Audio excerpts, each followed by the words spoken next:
সঞ্জয় ভূমেশ সোণাপুৰ গুমৰীয়াত তেওঁৰ ঘৰ আছিল। আমি আগতে এটা বাতৰি প্ৰচাৰ কৰিছিলোঁ।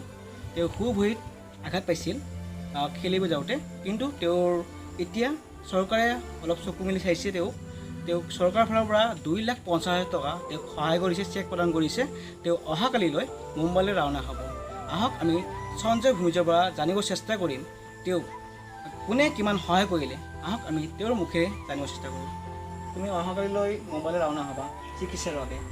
এই ক্ষেত্ৰত তুমি কাক কাক ধন্যবাদ দিবা আৰু কি ক'বা?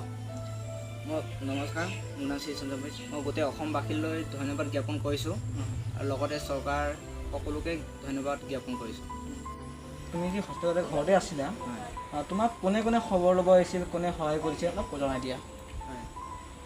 মোৰ এই বিপদৰ সময়ত মোক সহায় কৰিবৰ কাৰণে আগবাঢ়ি অহা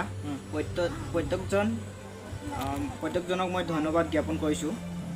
আৰু বিশেষকৈ অসমৰ মাননীয় মুখ্যমন্ত্ৰী ডক্টৰ হিমন্ত বিশ্ব শৰ্মা, ক্ৰীড়া মন্ত্ৰী বিমল বৰা, সাংসদ কামাখ্যা প্ৰসাদ তাছা, মাননীয়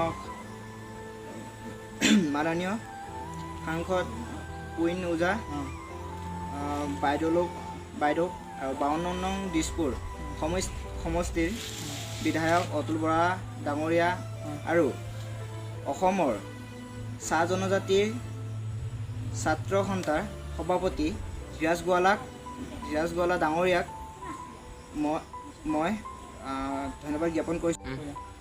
কেন্দ্ৰীয় কাৰ্যৰ নিৰ্বাহক লক্ষণ চৰেণ ডাঙৰীয়া আৰু আটছাৰ ডিমৰীয়া শাখাৰ সমিতিৰ সভাপতি আৰু সম্পাদক ৰাজু গৰাইত আৰু ধ্ৰুৱজ্যোতি কৈৰী ডাঙৰীয়াক মই আন্তৰিকভাৱে শ্ৰদ্ধা জ্ঞাপন কৰিছোঁ। হয়, তেওঁক খবৰ লৈছে আৰু বিপদৰ সময়ত এওঁলোকে তেওঁক সহায় কৰিছে আৰু মুখ্যমন্ত্ৰীৰ চেক এখন প্ৰদান কৰিছে 2,50,000 টকাত। এইখিনি আমাৰ ডিমৰীয়াৰ অঞ্চলৰ ব্যক্তিসকলে, ছাৰ বাইদেউসকলে তেওঁক সহায় কৰিছে।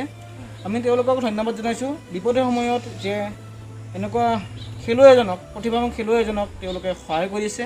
আগলৈ এনেকৈ আপোনালোকে সহায় কৰি যাব বুলি আমি আশা কৰিলোঁ।